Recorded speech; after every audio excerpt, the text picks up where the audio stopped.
Umuwi ang batang ito pagkatapos ng klase at masayang sinabi sa kanyang ina na nakakuha siya ng 10 puntos sa kanyang pagsusulit sa Ingles.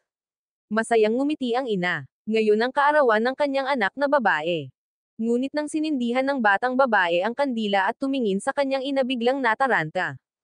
Tinanong ng ina ang kanyang anak kung ano ang problema. Nabulunan ang batang babae at sumagot, hindi ito ang aking ina. Kaluluwa lang ng nanay ko. Simula pala noong bata siya ay may kakayahan na siyang makita ang mga kaluluwa ng mga patay. Ang ina sa kasamaang palad ay naaksidente at namatay hindi nagtagal. Ang batang babae ay patuloy na nagtatanong sa kanyang ina, patay na ba talaga siya? Walang tigil ang pagluha ng ina bagamat gusto niyang masaksihan ang paglaki ng kanyang anak. Sa pagkakataong ito kailangan na niyang umalis dahil ayaw niyang mag-alala si nanay. Sinubukan ng maliit na batang babae na pigilan ang kanyang emosyon ngunit ang kanyang mga luha ay hindi pa rin mapigilan. Binalaan ng ina ang kanyang anak na lalamag ang gabi. Tandaan na magsuot ng scarf. Mula ngayon huwag nang tumitig sa mga mata ng kaluluwa. Pero ang sagot ng dalaga, buti na lang at may ganitong kakayahan ako. Kaya ngayon nakikita ko na ang aking ina. Ubos na ang oras. Nais ng ina na sabihin ang kanyang huling paalam sa kanyang anak na babae. Sinikap ng dalaga na maging matatag at sinabihan ang kanyang ina na pumunta sa magandang lugar. Tumanggo ang ina na may luha sa kanyang mga mata. Ngunit sa sandaling iyon nawala ang ina. Hindi na napigilan ng batang babae. Umiyak siya ng sobrang sakit. Walang laman ang silid maliban sa larawang kuha kasama ang kanyang ina. Mabilis siyang nakatanggap ng tawag mula sa ospital. Pagkatapos niyang kumalma lumabas siya ng pinto at nakita ang mensahero ng impyerno na paparating. Dumating siya para hingin ang buhay niya. 8 taon na pala na naaksidente ang kanyang ina. Sa oras na iyon siya at ang kanyang ina ay dapat na namatay. Narinig ng goblin na si Kim Shin ang panalangin ng babae. Ayaw niyang makisali sa mga makamundong bagay. Ngunit natuklasan niya na ang babae ay may sanggol sa kanyang sinapupunan. Habang lumalambot ang puso iniligtas niya ang mag-ina. Nang dumating ang mga sugo ng impyerno nawala na sila. Nang natarante at natakot ang dalaga may narinig siyang boses. Isang matandang babae ang lumitaw at hinayla ang babae sa likod niya. Kinwestiyon niya na hindi kasama sa listahan ang pangalan ng babae. At ang mensahero ng impyerno ay tila medyo nakalaan din sa kanya. Pagkaalis mismo ng messenger sinabi ng matandang babae sa dalaga na kailangan niyang mabilis na maglinis ng bahay para hindi ka na mahanap ng messenger. Hindi nagtagal matapos maglakad ang matandang babae sa footbridge nang madaanan niya ang lalaking ito, naging isang magandang babae na nakasuot ng pula. At naging binata na rin ang lalaki. Lumipas na pala ang 10 taon. High school na ngayon ang babaeng dati. Nang araw na iyon pagkatapos ng klase isang babaeng multo sa malapit ang patuloy na sinusubukang makuha ang atensyon ni Yuntak. Pero wala siyang pakialam sa babaeng ito. Kaya napasigaw ng malakas ang babaeng ito at naging nakakatakot ang mukha. Kakakumpirma lang ng aswang na ito na nakikita siya ni Yuntak. Pagkatapos ang kanyang mukha ay namutla, tumingin sa harap at tumakbo palayo. Walang naiintindihan si Yuntak nang may dumaan na lalaki sa kanya. Hindi alam ni Yuntak na ang lalaking ito ay ang maalamat na goblin. At hindi alam ng goblin na ang babaeng dumaan sa kanya ay ang goblin bride na matagal na niyang hinahanap sa loob ng mahigit 900 taon. Siya ay sinaksak sa puso ng isang espada ngunit nagtataglay ng isang walang kamatayang katawan. Hindi ito swerte kundi isang parusa. Noong araw na iyon ay nanalo na naman siya. Pinasaya siya ng mga tao sa lahat ng dako. Ngunit nang makarating siya sa tarangkahan ng lungsod tinawag siyang taksil ng general na nagbabantay sa kanya. Pagkatapos ay tinutukan siya ng isang pangkat ng mga mamamana ng mga palaso. At isa-isang bumagsak ang magkapatid sa likuran niya. 3 araw at 3 gabi silang lumaban para sa hari. Dumaan sa mga pintuan ng kamatayan at kamatayan-kamatayan. Ngunit tinatrito sila ng ganoon. Sa wakas ay bumukas ang gate ng lungsod. Hinawakan niya ang espada at naglakad patungo sa hari. Ngunit sinabi ng hari sa kanya na huminto at dapat mamatay bilang isang taksil.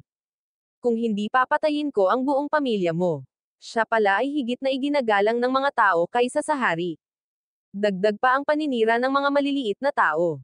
Kaya nagseselos ang hari. Alam ng kapatid na Uyghur na mahirap takasan ang kapalarang ito. Kaya mariin niyang sinabi sa kanya na kung ito ang tadhana huwag kang titigil. Hinawakan niya ang espada at nagpatuloy sa paglalakad. Nahulog ang ate niya sa ilalim ng palaso at hindi na siya lumingon pa. Siya ay pinutol at bumagsak sa lupa. Sa sandaling ito ay tumakbo ang Deputy General. Ibinigay niya ang huling utos sa Deputy General na siya ay patayin. Ayaw niyang mamatay sa kamay ng isang kontrabida. Lumuluha at lumuhad sa harap niya ang Deputy General. Pagkatapos ay isang espada ang tumusok sa kanyang puso. Nakamit ang pakana ng taksil. Pagkatapos ay inutusan nila ang kanyang katawan na itapon sa isang malayong lugar sa ilang. At walang pinayagang maglibing sa paglipas ng mga taon. Ang espada ay nanatili doon sa luma at kalaw-angin nitong anyo.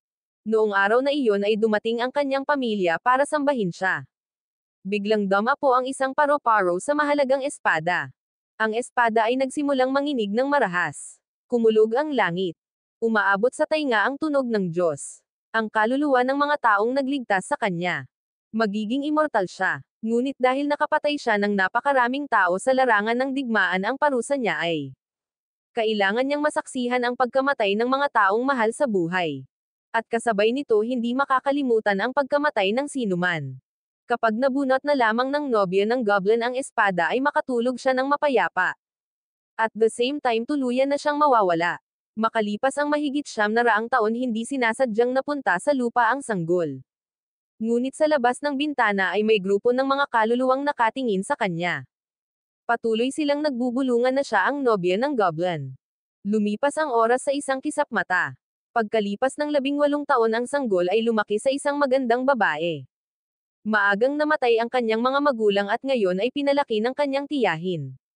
Ngunit ang buhay ay hindi tulad ng inaasahan. Tinitiis niya ang paghamak ng buong pamilya ng kanyang tiyahin.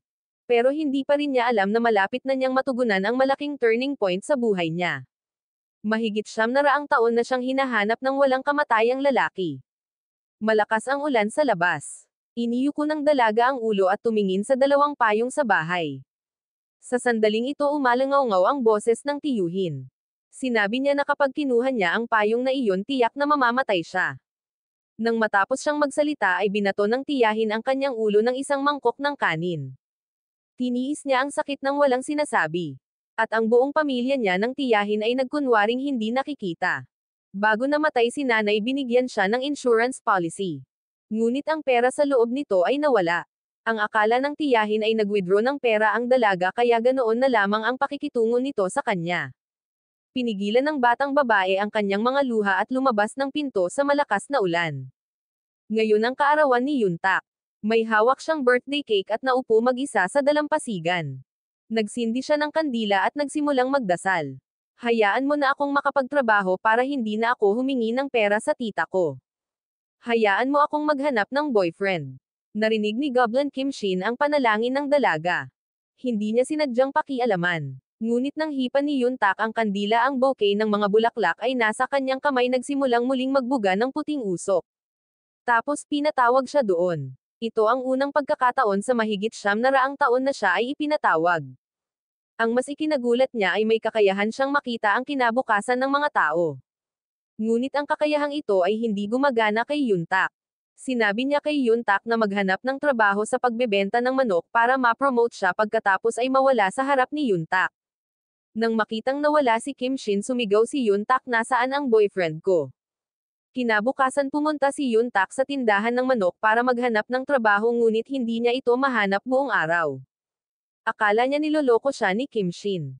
Ngunit sa sandaling ito ay nagliyab ang tambak ng basura sa kanyang harapan. Mabilis siyang nagbuhos ng tubig at saka pinatay ang apoy. Muling sumulpot si Kim Shin.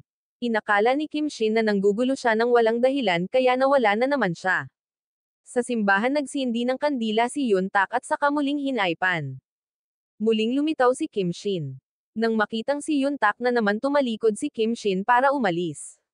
Biglang naisip ni Yuntak ang isang bagong trick na hinaypan ang mga kandila sa telepono. Ang pag-ikot ay may parehong epekto. Nakita si Kim Shin na gustong umalis muli. Gusto siyang hilahin ni Yuntak pabalik. Biglang napalingon sa kanya si Kim Shin. Ang babaeng ito ay hindi naapektuhan ng kanyang apoy. Tinanong ni Yuntak kung siya ay isang goblin. Nagtanong ulit si Kim Shin kung ano siya. Sinabi ni Yuntak na nakakakita siya ng mga multo mula nang siya ay ipinanganak. Sinabi ng multo na siya ay isang goblin bride. Kasabay nito ipinakita nito sa kanya ang simbolo sa kanyang leeg. Kim Shin asked her to prove it and asked her what she saw on him. Matangkad na sagot ni Yun Tak, mga 30 taong gulang. Ang hindi lang niya nasabi ay nakita niya ang espadang nakaipit sa dibdib niya. Hindi naman masyadong umasa si Kim Shin at tumalikod na para umalis. Binuksan niya ang isang pinto at kumurap ang mga mata na pumunta sa Canada. Pero sa sumunod na segundo sinundan din siya ni Yun Tak doon. Muli siyang nagulat, tinanong siya ni Kim Shin kung sinundan niya siya sa pintuan na iyon. Biglang nag-react si Yun Tak at tinanong kung ano ang lugar na ito. Matapos matukoy na ang lugar na ito ay Canada, bigla niyang sinabi kay Kim Shin na dahil mayroon itong talentadong magic papakasalan siya nito. Nagulat si Kim Shin sa kanyang pag-amin. Binigyan ng babaeng nakapula si Yun Tak ng isang bag ng spinach. Sinadya din niyang idiin na dapat kumain si Yun Tak kasama ng kanyang mga kamag-anak. Pagka-uwi ni Yun Tak ay agad na nagmukhang inis ang kanyang tiyahin at pinaluto siya ng kanin. Pinakuluan niya ang kangkong pagkatapos ay inilagay sa kimbap. Sa oras na ito dumating ang nakatatandang kapatid na babae, dala ang kanyang libro. Ito ay isang souvenir mula kay Yun Tak na dinala mula sa Canada. Naisip ng tiyahin na gustong tumakas ni Yun Tak dala ang insurance money, kaya patuloy niyang pinagalitan si Yun Tak. Pumunta sa kusina ang tsismosang kapatid. Paputol na sana siya ng kimbap para kainin pero aksidenteng naputol ang kamay niya. Kumuha din ng isa ang lalaki at inilagay sa bibig at sa kasamaang palad ay nabulunan.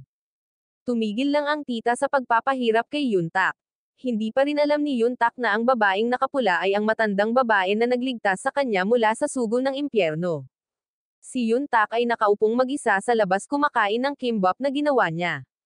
Biglang namuo ang galit sa puso niya. Sa kabilang banda si Kim Shin ay nakahiga din sa kama, walang tigil sa paggulong-gulong. Ang taong maaaring tumawag sa kanya at maaaring sumunod sa kanya sa pamamagitan ng pinto, ngunit hindi makita ang espada sa kanyang katawan ay si Yun Tak, ang kanyang nobya. Pagkatapos ng lahat, habang pinag-iisipan niya iyon ay bumungad sa kanyang isipan ang imahe ni Yun Tak. Tuwang-tuwa siyang nanginginig, ang mga binti biglang umupo at gustong humarap sa kanya para tanungin siya ng malinaw. Ngunit nang makilala si Yun Tak, sinabi niya na masyado itong permissive. Paano kaya magtitiwala sa mga estranghero? Malinaw na gusto niya itong makilala, ngunit tumanggi itong aminin. Nakalimutan pa nga niya ang gusto niyang itanong. Pagka-uwi ni Kim Shin, natuklasan niya ang mensahero ng impyerno sa kanyang bahay. Pumayag pala si Diek Hwa sa Messenger of Hell umupa ng kwarto. Si Diek Hwa ay kasama ni Kim Shin mula pagkabata. Ang kanyang pamilya ay nagsilbi sa mga goblins sa maraming henerasyon. Sinabihan ni Kim Shin ang Messenger of Hell na umalis, ngunit kinuha ng kabilang partido ang kontrata sa pag-upa. Pagkatapos ng susunod na segundo na burnout ang kontrata, ang mensahero ng impyerno ay nagsabi din ng walang patawad na ito ay isang subversion lamang.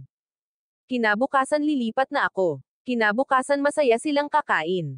Gumamit ng magic ang dalawa para inisin ang isa't isa. Hindi nagtagal, matagumpay ding nakahanap ng trabaho si Yun Tak. Masaya siyang nagsindi ng posporo at saka hinaypan ang apoy. Tapos nagpakita si Kim Shin. Buti na lang napatawag siya habang kumakain. Naglagay si Kim Shin ng isang piraso ng steak sa kanyang bibig at tahimik na tumalikod para umalis. Sa bahay, ang mensahero ng impyerno ay dumating sa kama at naghahanda upang isagawa ang sagradong ritual sa oras ng pagtulog.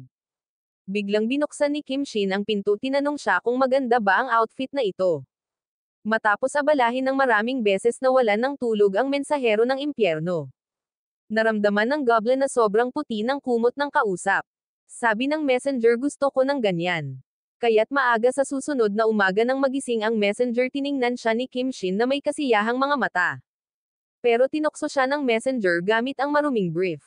Tinapik-tapik ni Kim Shin ang kanyang mga tuhod gamit ang dalawang kamay, pagkatapos ay kinuha ang isang libro at inilapag ito at itinaas. Nanginginig ang mga paa niya. Hinihintay niyang ipatawag siya ni Yun Tak. Nagsindi ng posporo si Yun Tak at nagpaputok ng apoy. Ngunit sa sandaling lumingon, natuklasan niya na ang taong darating ay hindi si Kim Shin kundi isang mensahero mula sa impyerno. Hinarang ng Messenger of the Hell ang dinadaanan ni Yun Tak. Sa oras na ito lumitaw din si Kim Shin. Mabilis na tinakpan ni Yun Tak ang mga mata ni Kim Shin. Siya ay natatakot na ang mensahero ng impyerno ay gumawa ng isang bagay na hindi pabor sa kanya. Ngunit hindi niya alam na sa lakas ng isang goblin hindi siya natatakot sa sugo ng impyerno. Hinawakan ni Kim Shin ang kamay ni Yun Tak at hinayla siya sa likod niya. Pinayuhan ng Messenger of Hell si Kim Shin na huwag makisali. Pero bago pa siya makatapos magsalita ay kumulog at kumikidlat ang langit dahil sa galit ng goblin. Natakot si Yun Tak na dehado ang goblin kaya gusto niya itong hilahin. Ngunit hindi lang pumunta ang goblin kundi nag-iwan din ng banta na hindi niya hahayaang kunin ng sinuman ang kanyang asawang goblin. Sa oras na ito nalaman ng Messenger of Hell na si Yun Tak pala ang goblin bride na matagal nang hinahanap ni Kim Shin. Parang hindi na niya kayang hawakan. Agad namang iniba ng messenger ang usapan at ipinaliwanag na sinusubok lamang niya ang puso nilang dalawa. Pagkaalis ng messenger sinabi ni Kim Shin kay Yun Tak na malapit na siyang umalis dito. Huwag mo na siyang tawagin muli sa hinaharap. Dahil hindi masabi ni Yun Tak ang espadang nakaipit sa dibdib ng goblin kaya nakarating si Kim Shin sa huling conclusion na hindi si Yun Tak ang nobya niya. Pagkatapos ng hindi masayang palom pumunta si Yun Tak sa isang grupo ng mga multo. Matapos magtanong-tanong ng ilang sandali nalaman niyang ang nagligtas sa kanya at sa kanyang ina noong taong iyon ay ang goblin na si Kim Shin. Tulala na nakaupo si Kim Shin sa upuan nang biglang lumitaw ang hamog.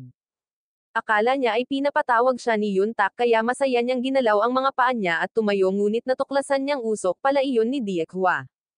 Hindi nagtagal ay dumating ang pinagkakautangan sa bahay ng tiyahin dahil pinoprotektahan niya ang kanyang sarili kaya napag-usapan niya na may ipon si Yun Tak.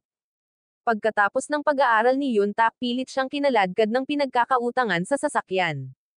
Tapos nawala sila sa harap ng gate ng school. Dumidilim na ay hinalungkat ng pinagkakautangan ang backpack ni Yun Tak ngunit wala itong makita.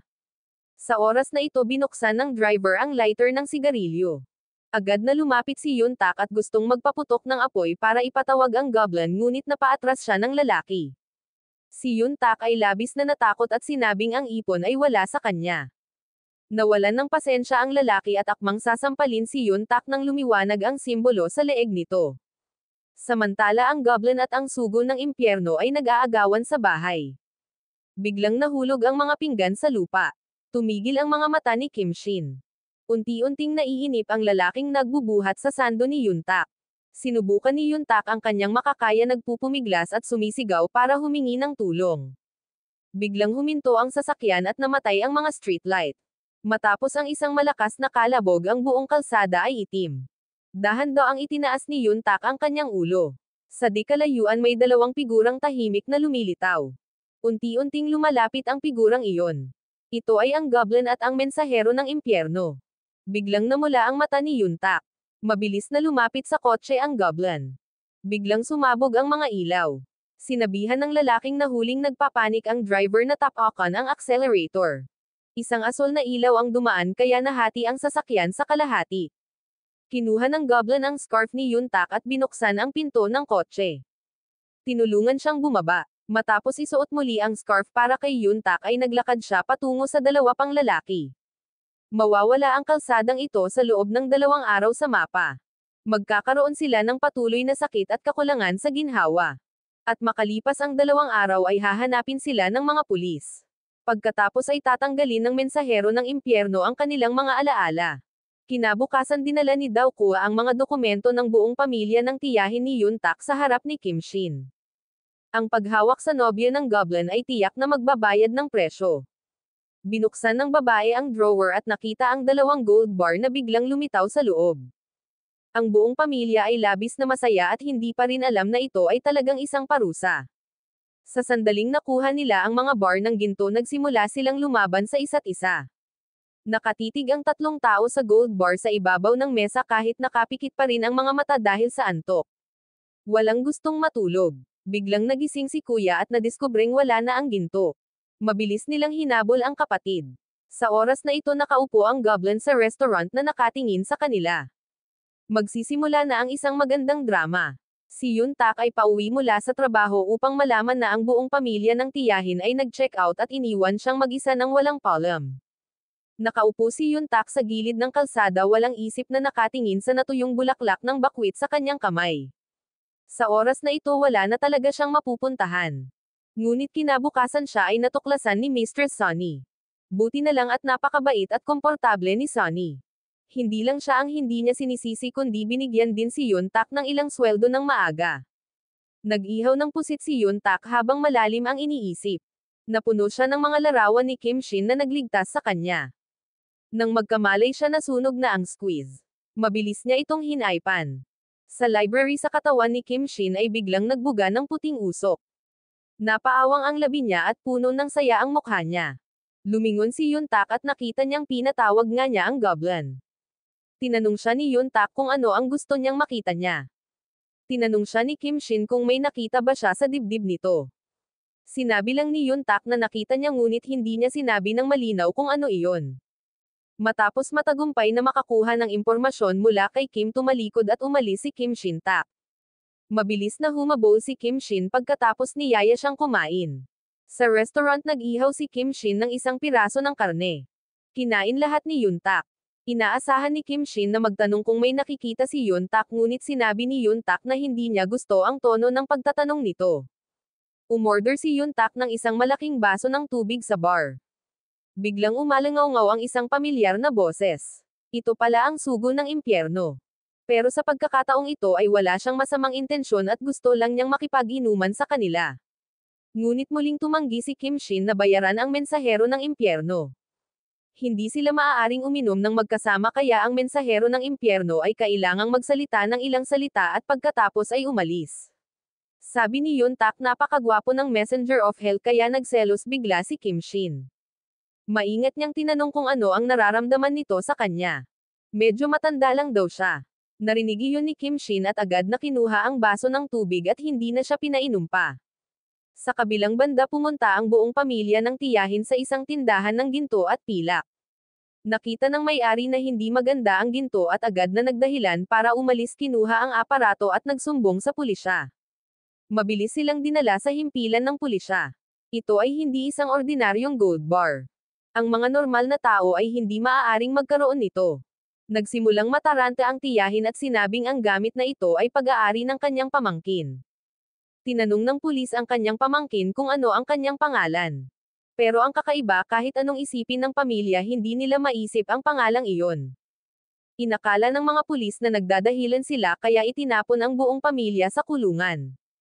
Sinabi ni Kim Shin sa supermarket na sinabihan niya ang messenger of the hell na aalis na siya at the same time gusto niyang manampa ang messenger of hell na pagkatapos kung umalis ay hindi mo sasaktan si Yuntak.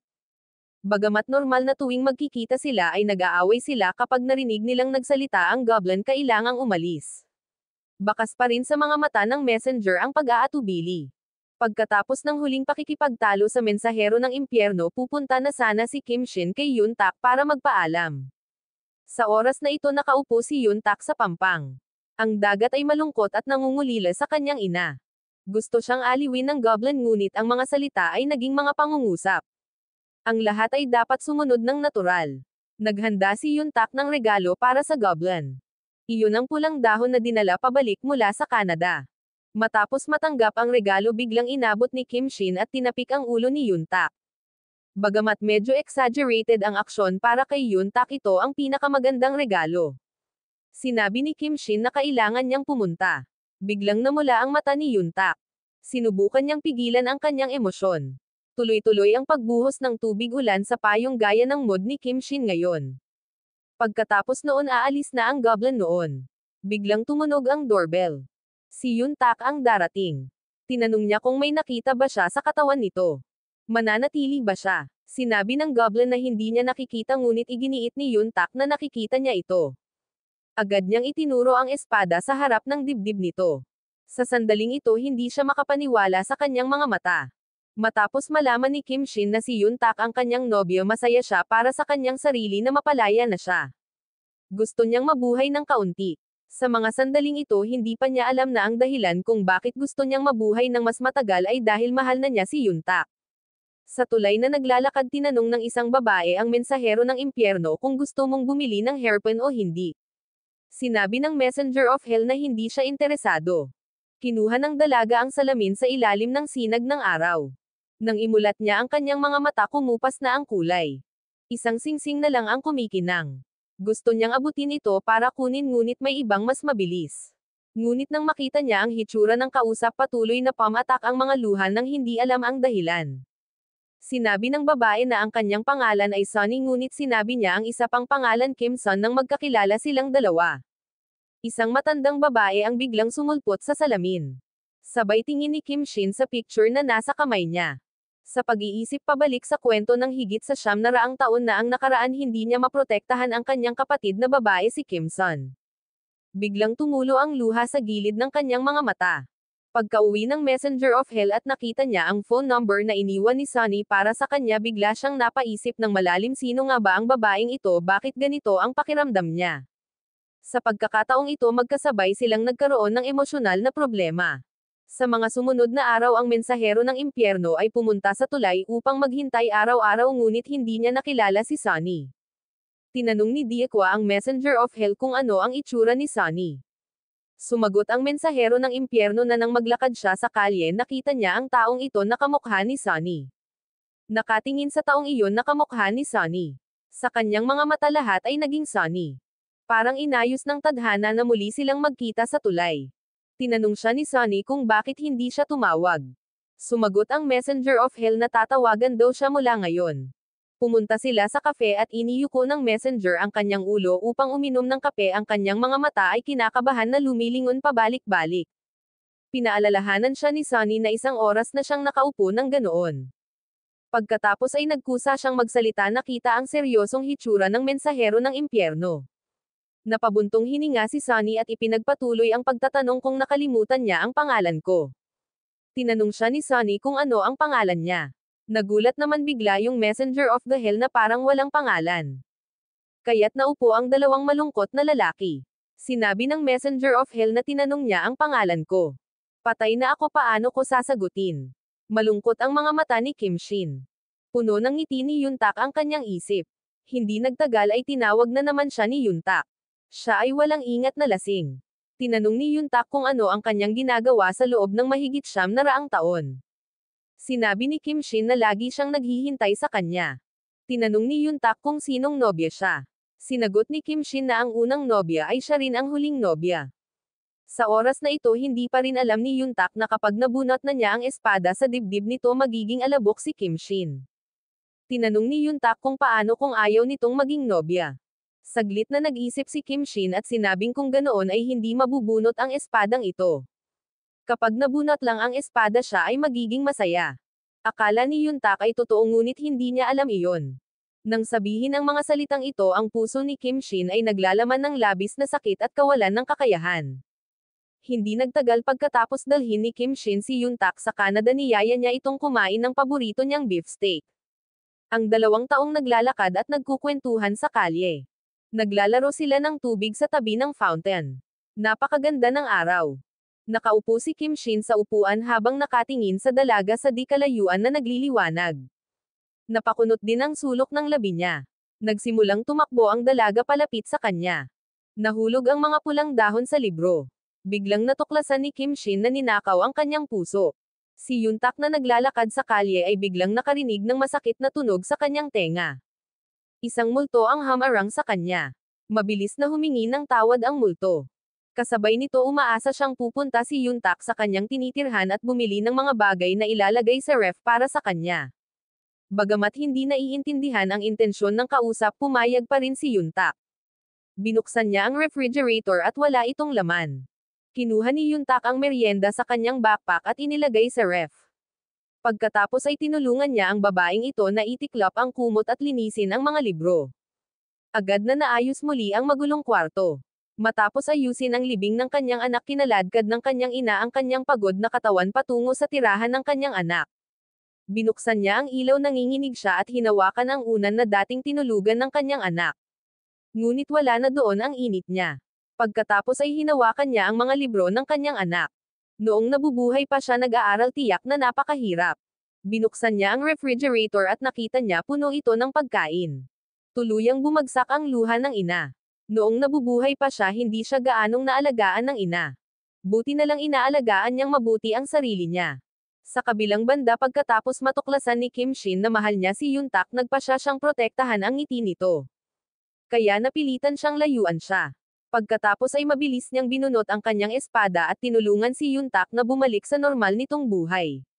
Nahanap niya si Yuntak at sinabing gusto niya itong iuwi. Tinanong ni Yuntak kung mahal mo ba ako. Sinabi ng goblin na gagawin niya kung kinakailangan. Malakas ang ulan sa labas at namumula ang mga mata ni Yuntak. Ang mga salitang iyon ay nagparamdam sa kanya na isang kasangkapan. Pagdating niya sa bahay gustong tulungan ni Yuntak ang Messenger of Hell na maglabas ng basura. Biglang natarante ang Messenger of Hell at hindi naintindihan bakit ba ang bait nito sa kanya. Sinabi sa kanya ni Kim Shin na simula ngayon ay nandito na si Yuntak. Naalala ng Messenger of the Hell ang naunang desisyon ni Kim Shin na umalis. He smirked at itinapon ang basura lumipad sa malayo dahil siya ay dumating upang manatili masyadong bigla. Kinailangan ni Kim Shin na sabihin kay Yuntak na pansamantalang manatili sa kanyang silid habang nanatili siya sa Messenger of the Hell. Siyempre hindi pumayag ang messenger pero kusa namang lumapit ang goblin kaya nag-atubiling hayaan siyang matulog ng Messenger of the Hell. Kinaumagahan natapos ng kumain si Yuntak at maghuhugas na sana ng pinggan ngunit lumingon siya at nakitang nag-aaway ang dalawa. Matapos silang hilahin palabas iniwan ni Yuntak ang kanyang numero ng telepono para sa kanilang dalawa at saka pumasok sa paaralan. Sa pagtingin sa mga numero sa pinto 2 taong walang telepono ang biglang nakaramdam ng isang uri ng kalungkutan mula sa panahon ng bato. Nakaramdam ng pangungutya agad nilang sinabihan si Dieko na bumili ng telepono at dalhin ito. Tuwang-tuwa ang pagkakita sa mensahero ng impyerno. Tila napakaalam ni Kim Shin sinabi na ang mga mensahero ng impyerno lamang ang kailangang matuto kung paano gamitin ang telepono. Pero hindi rin alam ni Kim Shin kung paano ito gamitin. Mabilis nilang ginamit ito ng mahusay. Nag-video call si Kim Shin sa Messenger of Hell. Nilabas niya ang phone number na iniwan ni Sunny. Ang mensahero ng impyerno ay parang isang matandang lalaki na gumagamit ng magaspang na mga daliri upang i-dial ang numero sa screen. Gumastos ng maraming pagsisikap sa huli na ko-save niya ang numero ng telepono. Umuwi si Yuntak sa bahay. Nagkunwari si Kim Shin na hindi siya nakikita hindi man lang kumusta. Kaya pumunta si Yuntak sa sugo ng impyerno. Kasabay nito ay pinuri siya nito ng malakas hanggat maaari. Nang makita silang masiglang nag-uusap hindi na makaupo si Kim Shin sa likuran. Ginamit niya ang kanyang kayamanan ng kaalaman upang maakit ang atensyon. Pagkatapos ng isang seryosong pagpapakilala natagpuan niya ang kanyang sarili na hindi nakikita. Nagpatuloy sila sa pag-uusap nang hindi pinapansin si Kim Shin. Nagalit si Kim Shin sa wakas. Sinisi niya si Yuntak na walang pakialam sa kanya. Galit niyang pinagalitan siya dahil sa pagiging walang puso. Pagkasabi ng mga salitang ito ay pareho silang natigilan sa kinatatayuan. Napagtantong hindi tama ang kapaligiran nagsimulang magpanik si Kim Shin. Pagkatapos noon nag-asaran ang dalawa at nagtakbuhan. Pagkasara ng pinto ang puso ni Yuntak ay kasing saya ng bulaklak. Huminga ng malalim si Kim Shin. Napakunot ang sulok ng kanyang bibig. Ngunit hindi nila pinansin ang damdamin ng sugo ng impyerno. Kinuha ng Messenger of Hell ang phone number na iniwan ni Sunny. Nasa puso niya ang buong imahe niya. Ngunit hindi siya naglakas loob na tumawag at umupo doon hanggang gabi. Sa oras na ito dumating sina Diukhwa at Kim Shin. Habang hindi pinapansin ng Messenger of Hell tinulungan siya ng konti ni Kim Shin. Nang marinig ni Sunny na inilagay ni Kim Shin ang telepono sa tenga ng Messenger of Hell na labis na natakot sa kanya para matamba ang telepono. Saglit na tumigil sa pag-aapoy ang kandila. Binawi ng Messenger of Hell ang telepono at nagsimulang mag-practice. Hindi napigilan ni Kim Shin na matawa. Muling tumunog ang telepono. Mabilis siyang nagtago sa kwarto niya. Si Sunny pala ang tumatawag. Nag-ayos silang magkita muli. Ngunit sa hapagkainan si Diukhwa ang may kapangyarihan. Kaya't gumamit ng mahika ang Messenger of the Hell Messenger para burahin ang mga alaala nila at itinaboy siya. Nang matapos ang pakikitungo sa kanila binigyan ng Hell Messenger si Sunny ng singsing. Masaya rin silang nag-uusap. Kinaumagahan nakita muli ni Kim Shin si Yuntak. Bigla niyang naalala ang sinabi niya kahapon. Para maibsan ang awkwardness dinala ni Kim Shin si Yuntak sa isang restaurant sa Canada. Pero pagpasok pa lang ni Kim Shin laking gulat niya. May waiter na naglalakad papunta sa kanya. Ngunit nakita niya si Yuntak sa edad na 29 mula sa waiter. Ganun pa rin ang ningning ni Yuntak. Pero walang Kim Shin sa tabi niya. Napagtanto niya na ang kanyang immortalidad ay natapos na. Pagkaalis niya na natiling pareho ang buhay ni Yuntak. Dahil dito ay mas naging matatag ang determinasyon ni Kim Shin. Dahil gusto niyang protektahan ang ngiti nito, napilitan siyang wakasan ang kanyang buhay. Tahimik na pinagmamasdan ni Kim Shin si Yuntak. Isang luha ang bumagsak. Pagkabalik mula sa restaurant, sinabihan ni Kim Shin si Yuntak na bumunot agad ng kanyang espada. Ngunit tinanggihan siya nito. Inimbestigahan pala ni Yuntak ang nakaraan ni Kim Shin. Nakakaiba, lahat ng may kaugnayan sa kanyang nakaraan ay hindi na itala. Parang may sinadyang tanggalin. Kung hindi mabigyang linaw ang katotohanan, nagpa siya si Yuntak na huwag pang bunot ng kanyang espada. Naalala ni Kim Shin ang mga taong namatay dahil sa kanya. Biglang bumagsak ang luha niya. Sinabi niya na siya ay isang makasalanan. Umiiyak si Yuntak habang nagpupunas ng luha. Kahit hindi niya kilala kung sino siya, malumanay pa rin niyang sinabi sa kanya, ikaw ang mahal mo. Hindi nagtagal pagkatapos dumating si Kim Shin upang sunduin si Yuntak mula sa paaralan, tinanong siya ni Yuntak kung bakit niya iniligtas ang kanyang ina noong taong iyon. Matapos malaman na hiniling ng ina sa mga Diyos na iligtas si Yuntak, bigla itong tumigil sa paglalakad. Lumingon si Kim Shin at natuklasan niyang namumula ang mga mata ni Yuntak. Inabot ni Kim Shin ang kanyang ulo para ay comfort siya. Ngunit sinabi ni Yuntak na hindi na kailangang gumamit ng gayong puwersa. Sa ilalim ng sikat ng araw, ang lahat ay naging napakaganda. Pagkauwi, biglang sinabi ni Yuntak kay Kim Shin, I want you to be more handsome. Natakot si Kim Shin at mabilis na sinagot ang telepono at tumakbo palayo. It turned out hindi dahil kay Thor. Ayaw niyang bunutin ang kanyang espada. Si Yuntak lang ang nasa harapan niya, kaya hindi niya kinaya. Sa wakas ngayon, nagpa siya si Kim Shin. Pinuntahan niya si Yuntak at sinabihan itong bunutin ang kanyang espada. Binuksan ang pinto at kinuha ni Kim Shin si Yuntak, ay dumating sa buckwheat flower field. Dito sila nagsimula ni Yuntak at doon din magtatapos. Ang snow ay bumabagsak sa buong kalangitan. Sa oras na ito, hindi pa rin alam ni Yuntak iyon. Kapag nabunot ang espada, aalis na si Kim Shin sa mundong ito. Dahan-daang iniunat ni Yuntak ang kanyang mga kamay, may lumitaw na espada. Napapikit ng mariin si Kim Shin at tuluyang nakalaya. Ngunit sa sumunod na segundo ay may nangyaring hindi inaasahan. Sa hindi malamang dahilan, hindi mahawakan ni Yuntak ang espada. Bigla niyang naalala ang maldita na prinsipe sa fairy tale, kaya matapang niya itong hinalikan. Ngunit hindi pa rin niya binunot ang espada. Isang grupo ng mga lalaki na naglalaro ng baseball ang biglang gumawa ng wusyang at diretsyong lumipad ang bola patungo kay Yuntak. Sa kabutihang palad, isang batang lalaki ang tumakbo sa oras. Ito ang taong lihim niyang minahal noong bata pa siya. Matapos makilala ang kausap, hinaplos ni Taehi ang noo ni Yuntak. Ang eksenang ito ay nagkataon na nakita ni Kim Shin. Nagselos siya at tumangala. Sa kalangitan, biglang dumating ang madilim na ulap at kumikidlat. Mabilis na nahanap ni Kim Shin si Taehi.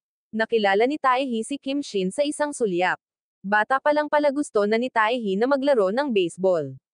Ngunit pinilit siya ng kanyang ina na mag-aral ng piano. Tumaya si Kim Shin kay Taehi pero natalo. Kaya kailangan niyang pumayag na tulungan si Taehi na mawala ang gitara para maging baseball player siya. Binuksan ni Yuntak ang tala-arawan ni Kim Shin at natuklasan na siya ang may una niyang pag-ibig. Pero ang hindi niya alam na ang unang pag-ibig na isinulat niya sa kanyang diary ay siya. Habang nagseselos siya, biglang tumawag si Taehi. Nakatingin sa 2 taong masayang nag-uusap sa ibaba, patuloy na inaaliw ni Kim Shin ang sarili. Pagkatapos ay naghanap siya ng isang tahimik na lugar para ilabas ang kanyang galit. Pagbukas ng pinto ay natuklasan niyang hindi pa rin bumabalik si Yuntak. Hindi na makaupo si Kim Shin at mabilis na tinawag si Yuntak. Sinabi ni Yuntak na siya ay abala, pagkatapos ay ibinaba ang tawag. Dumating si Kim Shin sa mga multo na kilala ni Yuntak para mahanap niya ito. Pagtingin kay Yuntak na kumakanta sa stage, masayang ngumiti si Kim Shin. It turned out that cause can't hold the sword last time. Akala ni Yuntak ay hindi siya ang Goblin Bride. Natakot siya na itaboy siya ni Kim Shin, kaya gusto niyang kumita ng kaunti at pagkatapos ay lumayo. Ngunit hindi niya alam na hindi alintana kung siya ay isang Goblin Bride o hindi, si Kim Shin ay nahulog na sa kanya. Habang masayang nag-uusap, biglang sumakit ang katawan ni Kim Shin. Muling lumitaw ang espada sa kalituhan. Itinaas ni Yuntak ang kanyang kamay patungo sa espada. Sa pagkakataong ito ay nahawakan na niya ito sa wakas. Sinimulan ni Yuntak na gamitin ang kanyang lakas upang pindutin ang espada at dahan-daang gumalaw sa sakit. Tinulak ni Kim Shin si Yuntak sabay alis ni Yuntak. Pagkatapos ay gumamit siya ng flying magic para mahuli siya dahil sa sobrang takot. Mabilis na nahimatay si Yuntak, hindi nagtagal ay nagising siya. Pero ang una niyang sinabi, okay ka lang ba? Napatingin si Kim Shin sa babaeng nasa harapan niya na hindi niya alam na mahal talaga siya nito kahit nasaktan. Tuwang-tuwa si Yuntak dahil pinatunayan nito na siya ang nobya ng goblin, ngunit para kay Kim Shin na mahirap itong piliin. Noong araw na iyon dinala ni Kim Shin si Yuntak sa universidad para sa isang panayam. Pagkatapos niyang hintayin na makasakay siya sa bus, kumaway sila. Pagkalipas ng ilang minuto lumitaw ang isang kapos-palad na lalaki na hulog mula sa kanyang bisikleta at nagdulot ng isang malubhang aksidente. Naaksidente din ang bus ni Yuntak. Sa bus ay nag-alala ang lalaki dahil hindi siya nakapasa sa interview, kaya casual niyang sinabi, I wish now encountered an accident. Ang sumunod na segundo ay naaksidente ang bus. Napapaligiran ng dead air ang bus. Tanging iyak ng mga bata ang umalangaw-ngaw. Hinulaan ng goblin ang aksidenteng ito. Ang dahilan ay sinensil. Ang lahat ng ito ay dahil sa isang magnanakaw. Kumaway si Yuntak sa kanya. Dahan daw ang umalis ang bus. Wala na siyang masyadong oras. Sinadya niyang pigilan ang magnanakaw sa pintuan ng kalawakan. Pero mabagal pa rin isang hakbang. Wala siyang ibang choice kundi tumakbo muna sa pinangyarihan ng aksidente. Bilhin ang lahat ng medyas sa matanda at sabihin sa kanya na iuwi ang mga paninda. Ito ay maiiwasan ang magnanakaw na mahulog sa kalsada at magdulot ng sunod-sunod na aksidente. Sa oras na ito ang magnanakaw ay halos naruroon. Nang makitang itinaas ni Kim Shin ang kanyang paa at pinabagsak ang lalaking ito sa kalye, naglabas ang magnanakaw ng punyal para magbanta. Pero nabali ang braso ni Kim Shin. Nang mga oras na iyon dumaan lang ang bus. Sa gilid ng kalsada isang grupo ng mga mensahero ng impyerno ang naghahanda para magtrabaho. Ngunit hindi nangyari ang nakaplanong insidente. Nang hindi nila maintindihan ang nangyayari, nakita ng Messenger of the Hell si Yuntak. Hulaan niya na ito ay ginawa ng isang goblin. Umalis ang bus at biglang lumitaw ang isang goblin figure sa kabilang bahagi ng kalye. Hindi nagtagal dumating si Dao Kua para ibalik ang painting kay Kim Shin.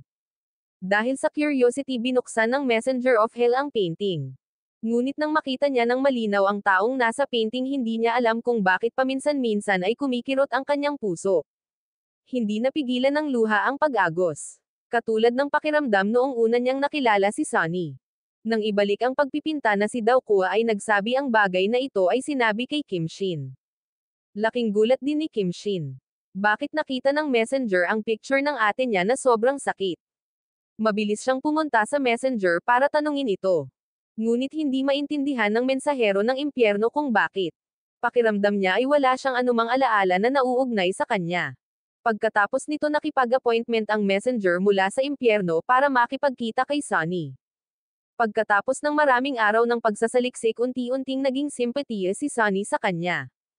Sinabi niya sa messenger na ang tunay kong pangalan ay Kim Sun.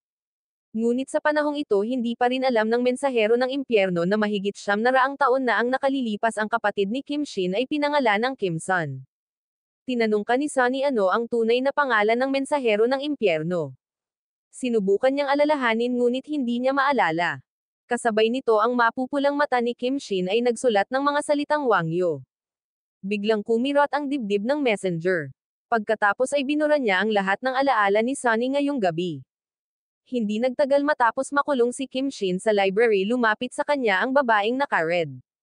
Ang babaeng nakapula pala ay isang Diyos. Sinabi niya kay Kim Shin kailangan niyang mabilis na bunutin ang kanyang espada.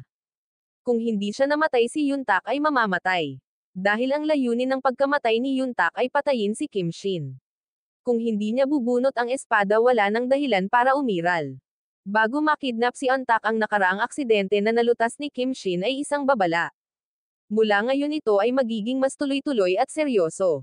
Kasabay nito dumating si Yuntak upang hanapin ang mensahero ng impyerno at nagtanong tungkol sa kakaibang espada sa dibdib ni Kim Shin. Sa huli, ano ang mangyayari kung bunutin ko ang espadang iyon? Ayaw ng messenger na mamatay ng ganoon si Kim Shin, kaya sinabi niya kay Yuntak ang totoo. Kapag nabunot ang espadang iyon, mawawala si Kim Shin. Sa ski rink isang batang babae ang nagtatrabaho. Biglang bumagsak ang nyebe mula sa bubong. Ang mga ski ay nahuhulog sa isa't isa na naging dahilan upang tumama ang buong stand sa babae. Bumagsak siya sa lupa na walan ng malay. Kasabay nito binigyan ng Messenger of Hell si Kim Shin ng listahan ng mga patay na may pangalan ni Antak. Makalipas ang isang oras ay mamamatay siya sa lamig. Hinanap ni Kim Shin kung saan-saan. Maaaring pumunta si Antak ngunit hindi pa rin siya mahanap. Lumabas na pagkatapos malaman ni Antak na pagkatapos mabunot ang espada ay mamamatay si Kim Shin. Nalungkot siya at inayos ang mga gamit niya para umalis ng bahay. Alam ni Kim Shin na dumating iyon para magtrabaho sa rink. Maraming beses siyang pumunta rito na gustong iuwi siya ngunit hindi pumayag si Antak. Nag-aalalang naglakad si Kim Shin sa ski slope na aalala ang mga salita na sinabi ng Diyos. Lalabas lang ito ng mas madalas at mas seryoso kaysa dati. Alam niyang hindi pa rin inaasahan ang aksidenteng ito. Bumababa pa rin ang temperatura sa paligid. Nakahiga si Antak sa lupa na patuloy na nanginginig. Habang nananaginip na alala niya ang mga panahong kasama niya si Kim Shin. Nagkita sila sa dalampasigan, nagkita sa Canada, gumuhit ng espada sa hardin ng bakwit at ang mga salitang sinabi ni Kim Shin sa kanya kagabi. Habang naghihingalo tinawag niya ang pangalan ni Kim Shin na parang nagpapakita ng paraan. Naramdaman ni Kim Shin si Antak. Isang asol na apoy ang nagangat sa bakal na pinto. Isinuot ni Kim Shin ang coat niya kay Antak at niyakap siya ng mahigpit, niyakap siya nito sa braso. Pagkatapos ay pumunta kaagad sa ospital. Hindi nagtagal pagkatapos magising si Antak, tinanong siya ng doktor kung may kailangan siya. Sinabi niya sa doktor na kailangan niya ng posporo o lighter. Sa cable car pinasabog ni Antak ang laban ngunit hindi nagpakita si Kim Shin. Tumingin siya sa paligid ngunit walang tao. Akala niya hindi na dadating si Kim Shin. Puno pa rin ng luha ang mga mata niya pero bigla siyang humagalpak ng tawa. Ito pala, may nakita siyang pamilyar na figure sa hintuan. Sa wakas ay huminto ang cable car. Sinisi ni Antak si Kim Shin. Akala ko wala ka na. Akala ko hindi ka na babalik. Sabi ni Kim Shin, matagal na kitang hinihintay dito. Naglalakad sa lupang nababalutan ng nyebe, umihip ang hangin. Si Kim Shin mula sa likod ay yamakap kay Antak. Napakalamig ng panahon ngunit napakainit ng sikat ng araw. Sa pagkakataong ito, kahit na ang Diyos din gusto niyang subukan ang kanyang makakaya upang lumaban kahit minsan. Noong araw na iyon kinuha ni Kim Shin si Antak para magtrabaho ng part-time. Sumunod siya sa tindahan ni Sunny ngunit hindi nagkasundo ang dalawang tao at hindi nagtagal ay nagsimula na silang magtalo. Nang tumigil sila sa pagtatalo, biglang sinabi ng Messenger of Hell na inabala ako ni Kim Sun ng 2 beer. Nagulat si Sunny nang malaman niyang Kim Sun ang pangalan nito. Laking gulat din ni Kim Shin dahil sa kanyang nakaraang buhay pinangalanan din ang kanyang kapatid na Kim Sun. Tinawag ni Sunny ang Messenger of Hell at tinanong kung bakit mo alam ang pangalan ko. Sa sandaling ito napagtanto iyon ng mensahero ng impyerno. Pagkatapos niyang sabihin ang pangalan niya noong araw na iyon, patuloy niyang binura ang alaala niya. Kaya ngayon sa alaala ni Sunny, iniisip pa rin niya na walang nakakaalam ng kanyang pangalan. Hahanap na sana ng dahilan ang Messenger of Hell para umalis pero binawi ni Sunny ang kamay niya. Sa sandaling ito nakita niya ang nakaraang buhay ni Sunny. Ang kanyang hitsura sa nakaraang buhay ay eksaktong katulad ng larawan ng kapatid ni Kim Shin. Bukod dito pareho silang nagsuot ng singsing. Pagka-uwi nag-isip sandali ang Messenger of Hell at hindi pa rin maintindihan kung bakit sa unang pagkikita nila ni Sunny hindi niya napigilan ang kanyang luha at nakita niya ang drawing ng kapatid ni Kim Shin pati na rin ni Kim Shin. Kung si Sunny ang reincarnation ng kapatid ni Kim Shin, sino siya sa nakaraang buhay? Upang linawin ang katotohanan, ang mensahero mula sa impyerno ay gumawa ng appointment upang makipagkita kay Sunny at bawiin ang singsing. Noong huling ika-30 ng taon muli silang nagkita. Hiniling ng Hell Messenger na hawakan muli ang kamay niya. Gusto niyang balikan ang nakaraan niyang buhay ngunit tinanong ni Sunny ang kanyang pagkakakilanlan. Nang makitang ayaw pa ring magsalita ng Hell Messenger, tuluyang nawalan ng pasensya si Sunny. Nagpasya siyang makipaghiwalay at ayaw na siyang makita pa. Hindi nagtagal matapos ang mensahero mula sa impyerno at si Kim Shin ay nag-usap tungkol kay Sunny. Pagkatapos ng ilang sandali ng pag-aalinlangan, sinabi ng mensahero mula sa impyerno na nakita niya ang nakaraang buhay ni Sunny. Ang dating anyo sa buhay ni Sunny ay kapareho ng kapatid ni Kim Shin sa painting. Nang marinig na nagsimulang magseryoso si Kim Shin, sinabi ng Messenger of Hell na ang babaeng nakita niyang nakasuot ng puting damit ay mukhang marangal at marangal. Ngunit nataman siya ng palaso at nahulog. Tanong ni Kim Shin sa Messenger of Hell kung ano pa ang nakita niya. Ang mensahero ng impyerno ay nagsabi na siya ay nakaupo sa isang palanquan at tumingin sa labas ng pinto upang makipag-usap at ang boses ng isang tao ay sumagot sa kanya. Si Kim Shin nakaupo nang hindi gumagalaw. Ang kapatid na babae na matagal na niyang hinahanap sa loob ng mahigit 900 taon ay nasa tabi niya. Muli siyang pumunta sa tindahan ni Sunny. Namumula ang mga mata nito habang naglalakad papunta sa kanya, niyakap siya at patuloy na tinatawag ang pangalan ng kapatid. Sunny hindi niya maintindihan ang nangyayari. Akala niya baliw siya. Sinabi sa kanya ng mensahero mula sa impyerno na sa nakaraang buhay kapatid niya si Kim Shin. Pero ngayon normal na tao na lang si Sunny. Wala siyang alaala sa nakaraang buhay at hindi naniniwala sa reincarnation. Dahil dito hindi niya nakilala ang mga kamag-anak at pinalayas siya. Kinabukasan dinala ni Kim Shin ang lahat ng bagay na nagustuhan ng kanyang kapatid sa kanyang nakaraang buhay upang ipakita sa kanya.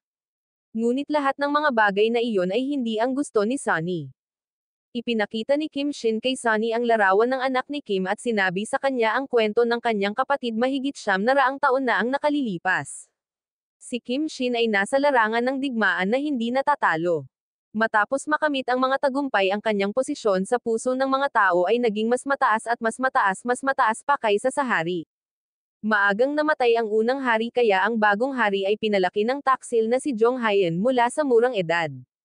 Napakalaki ng ambisyon ni Jong Hayan. Inilaan niyang kontrolin ang kontrol ng hari sa korte at ang kapangyarihan ni Kim Shin ang pinakamalaking bato sa kanyang paraan. Sinimulan niyang maput at inggit ang hari kay Kim Shin, sa kalaunan ay pinakawalan niya ang hari. Inutusang patayin si Kim Shin, hinanap ng hari si Reyna Kim Sun para makapagdesisyon siya. Sinabi ng hari na gusto ni Kim Sun na maging kanyang reyna o gustong mamatay kasama ang kanyang kapatid. Kahit na si Kim Sun ang reyna, mahal na mahal niya ang kanyang kapatid na si Kim Shin. Sa huli pinili niyang mamatay kasama ang kanyang kapatid. Matapos marinig ito, bahagyang kirot lang ang naramdaman ni Sunny sa kanyang dibdib. Pagbalik sa restaurant, namutla ang mukha niya. Sinabi niya kay Yoon Tak na nang marinig niya ang kwento ng kapatid ni Kim Shin, biglang sumakit ang dibdib niya. Hindi nagtagal pagkatapos dumating ang mensahero mula sa impyerno upang ibalik ang singsing, biglang may boses na nagsalita na ikinagulat niya. Nahulog ang singsing sa lupa. Akmang kukunin na niya ito ay nakita niyang paparating na si Sunny. Agad niyang sinuot ang kanyang sombrero at nagtago sa gilid. Kinuha ni Sunny ang phone at tumalikod. Nakarelax lang ang messenger of hell nang makita niyang nakatalikod si Sunny. Naglakad siya sa harap ng messenger at huminto. Nanghuhula siya ng height ng isang tao, pagkatapos ay tinanggal niya ang sombrero ng hell messenger at mula rito nalaman niya ang totoong pagkatao nito. Nakatanggap ang mensahero ng impyerno ng listahan ng mga taong malapit ng mamatay. Pagkalipas ng 2 linggo, mamatay si Yoon Tak. Agad niyang sinabi kay Kim Shin. Naalala ni Kim Shin ang sinabi ng Diyos noon. Maaari niyang ihinto ang A ng isang beses, ngunit magkakaroon ng pangalawa o pangatlong beses. Kaya ba niyang protektahan si Yoon Tak sa buong buhay niya? Matapos mag-isip ng mahabang panahon, sa wakas ay sinabi niya kay Yoon Tak ang totoo. Namula ang mata ni Yoon Tak. Ito pala ang lahat ay wala sa mga naunang pangyayari, ay aksidenteng-aksidente.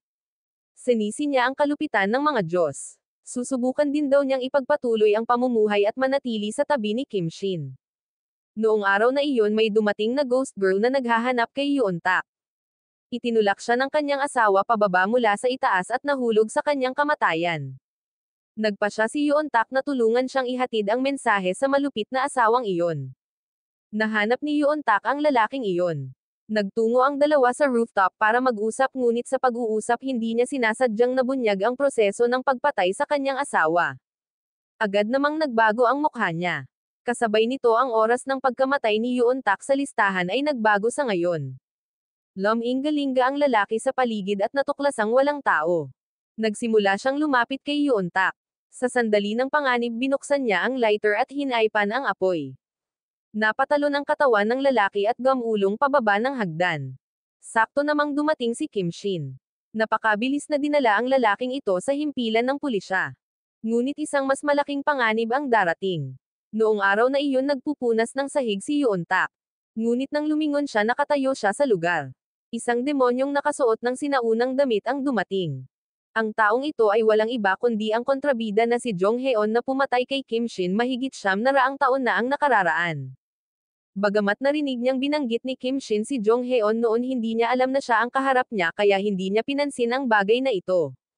Hindi nagtagal sa isang pagbisita ni Kim Shin at nakipag-usap kay Yoon Tak, natuklasan niya na maraming sikreto ang alam ni DOK tungkol sa mga demonyo at messenger na hindi pa niya sinabi kahit kanino tungkol sa mga sikretong ito. Napakabilis na hanap nila si DOK sa bar. Ngunit pinakintab pa rin ni DOK ang kanyang hitsura gaya ng dati. Sa kalmadong anyo sa harap ng lahat ng kaguluhan, paimpol niyang ibinaba ang kanyang baso at napatigil si Kim Shin sa labas. Sinabi niya kay Kim Shin na oras na para magpaalam kay Yoon Tak, pagkatapos ay naging butterfly at lumipad. Agad ding natomboy si DOK. Alam ni Kim Shin na ang tao noon ay isang Diyos. Sa kabilang banda dumating si Jong Heon upang hanapin si Yoon Tak. Sinabi niya sa kanya ang kanyang pangalan. Sinabi rin niya na ang mensahero ng impyerno ay ang reincarnation ni Wang Yu, ang parehong sinaunang Goryeo King na pumatay kay Kim Shin. Laking gulat ni Yoon Tak. Ang mensahero ng impyerno kung minsan ay tila napakakyot. Pero hindi niya inaasahan na isa itong cold-blooded and heartless king. Kinabukasan ang mensahero ng impyerno dahil sa inip ay pumunta kay Yoon Tak. Mula sa mga alaala ni na Kim Shin at Kim Sun, nahulaan niya na kung hindi siya si Jong Heon, si Wang Yu iyon. Pero kahit na siya, kahit sino pa siya, kaaway ni Kim Shin at napakahirap niyang makasama si Sunny. Tahimik na nakaupo si Yoon Tak habang nakikinig. Parang may iniisip siya. Nakipag-appointment ang Messenger of Hell para makipagkita ulit kay Sunny. Naghanda siyang labagin ang mga alituntunin ng mensahero ng impyerno na gumamit ng halik upang gisingin ang mga alaala sa nakaraang buhay ni Sunny. At ginamit niya ang pamamaraang iyon para kumpirmahin ang kanyang pagkakakilanlan. Hinalikan siya ng Messenger of Hell. Saglit ang ngiti ni Kim Sun, ang pag-aalala ng kanyang kapatid at ang galit ng hari, lahat ng alaala ay bumalik na parang alon. At ang mukha ng hari ay ang mensahero ng impyerno ngayon. Namuo ang mga luha sa gilid ng kanyang mga mata. Walang laman ang isip ni Sunny. Tinanong siya ng mensahero ng impyerno kung siya ay nasa kanyang mga alaala ng kanyang nakaraang buhay. Ang mga mata ng mensahero ng impyerno ay napuno ng luha. Siya pala talaga ang hari. Sinabi niya kay Sunny, nakatingin sa kanyang mga mata. Dahan-daang nagtaas ng ulo si Sunny. Binura ng mensahero ng impyerno ang kanyang masasakit na alaala at iningatan ang pinakamagagandang bagay. Tahimik niyang sinabi sa kanya na kalimutan siya. Bumagsak ang luha sa messenger. Hinawakan ni Hel ang mukha ni Sunny sa katahimik na umalis. Napahawak ng mahigpit si Sunny sa kanyang dibdib at tuluyang napaiyak. Kinabukasan pinuntahan ni Kim Shin si Sunny. Biglang sinabi sa kanya ni Sunny na naalala niya ang lahat. At sa pagkakataong iyon ay humingi rin siya ng tawad sa kanyang kapatid na ngayon lang niya ito nakilala. Niyakap ng mahigpit ni Kim Shin si Sunny. Sa wakas nakabalik na ang ate niya. Sinabi ni Kim Shin kay Yoon Tak ang tungkol sa magandang balita. Tinanong ni Yoon Tak kung bakit naalala ni Sunny. Sa sandaling ito naalala ni Kim Shin na nakalimutan niyang magtanong. Tumigil sa pagngiti si Yoon Tak. Sinabi niya kay Kim Shin na minsan niyang nakilala ang kaluluwa ni Jong Hyun. Lumapit ang demonyo at biglang may brasong pumulupot sa leeg ng lalaking ito. Dumating ang Diablo upang hanapin siya. Ibinaba ni Kim Shin ang kanyang espada, ngunit hindi niya nagawang saktan ang taong ito.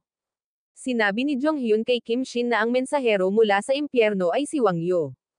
Tumayo si Kim Shin. Naalala niya ang eksenang lumuha ang Messenger of the Hell nang makita ang drawing ni Kim Sun at makita ang past life ni Sunny. At nakuha ng puso ni Kim Shin ang sagot. Napakabilis pinuntahan niya ang mensahero ng impyerno at hakbang-hakbang na naglakad paakyat sa hagdan. Tulad ng 1,000 taon na ang nakalilipas, lumakad siya sa harap ng hari na sumire sa lahat. Parehong mabigat at determinado ang kanyang mga hakbang. Pinisil niya ang leeg ng Hell Messenger at saka sinabing binisita ni Senior General Kim Shin si kamahalan. Ito ay isang pulong na mahigit 900 taon ang pagitan.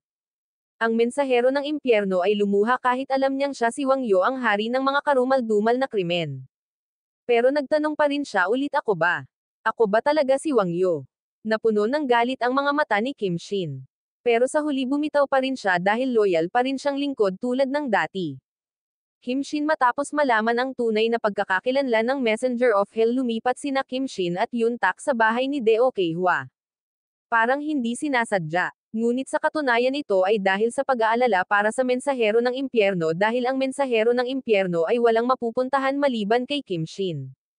Ang nakaraang buhay ni Sunny bilang Kim Sun ay isang tinik din sa panig ni Jong Hyun. Paulit-ulit niyang tinutulan ang kanyang panukala sa harap ng hari. Kaya napakabilis tinutukan niya si Sunny. Sa kabutihang palad dumating ang mensahero ng impyerno sa oras upang pigilan siya. Ngunit hindi kayang saktan ng Messenger of Hell si Jong Hyun. Sinabi ng Messenger of the Hell kay Yoon Tak na binura niya ang lahat ng alaala ni Sunny na nauugnay sa kanya at hiniling niya sa kanya na ibalik ang singsing kay Sunny. Dumating si Yoon Tak para makita si Sunny. Sinabi sa kanya ni Sunny ang tungkol sa mensahero ng impyerno. Hindi pala nabura ang mga alaala ni Sunny. Ang tunog ng wind chimes ay tumunog sa Diyos ng impyerno upang salubungin ang mensahero. Inihayag ng mensahero ng impyerno ang listahan ng mga patay na tao upang maalala ni Sunny ang kanyang nakaraang buhay na inaabuso ang autoridad ng mensahero ng impyerno. Kaya nagpa siya ang nasa itaas na parusahan siya at ang parusa ay para maalala niya ang lahat ng alaala ng kanyang nakaraang buhay. Sandaling sumakit na parang martilyo ang sugo ng impyerno. Bumalik ang mga alaala ng kanyang nakaraang buhay. Nang lumaki na pala si Won Hyun natuklasan niya ang intensyon ni Jong Hyun. Nadurog ang puso niya sa pagkamatay ni na Kim Shin at Kim Sun. Ipininta niya ang portrait ni Kim Sun tiningnan ang mga damit na suot pa niya noong nabubuhay pa siya. Araw-araw siyang umiiyak at nagdurusa. In the end uminom siya ng poisoned wine na dala ni Jong Hyun. Matapos bumalik ang mga alaala tungkol sa mensahero ng impyerno na nakahawak sa kanyang dibdib at umiiyak ng mapait ngunit hindi na niya nailigtas ang lahat. Noong araw na iyon ay kausap ni Yoon Tak si Sunny nang biglang may lumitaw na pamilyar na figure. Si Jong Hyun iyon. Sinugod niya si Sunny ngunit agad na tumalikod si Yoon Tak para protektahan si Sunny. Biglang umilo ang tato sa leeg ni Yoon Tak at napaatras si Jong Hyun. Nawalan din ng malay si Yoon Tak. Pagkagising ni Yoon Tak tinawagan niya si Kim Shin. Tumakbo siya sa yakap ni Kim Shin. Nadiskubre niyang tila nawala ang tato sa leeg nito. Sinabi ni Yoon Tak kay Kim Shin ang nangyari. Nakatanggap ang Messenger of Hell ng listahan ng mga taong malapit ng mamatay at kasama ang pangalang Yoon Tak. Ang oras ng kamatayan ay makalipas ang 1 linggo.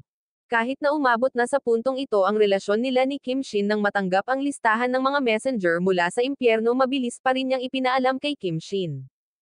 Tinanong ng mensahero ng impyerno si Kim Shin nang malinaw niyang alam na ang pagsulong ay haantong sa kamatayan. Bakit pa siya umabant? Sagot ni Kim Shin, gusto ko lang makatanggap ng instruction na pugutan ng ulo si Park Jong Hyun. Lumalabas na ang layunin ng unang emperador na nagbigay kay Kim Shin ng espada ay upang patayin si Jong Hyun. Tumalikod na si Kim Shin para umalis. Bigla niyang hinawakan ang dibdib niya na parang may naalala. Napagtanto niya na ang espada lang sa dibdib niya ang kayang pumatay kay Jong Hyun. Hindi nagtagal ay natuklasan ng mensahero ng impyerno na naaalala pa rin siya ni Sunny.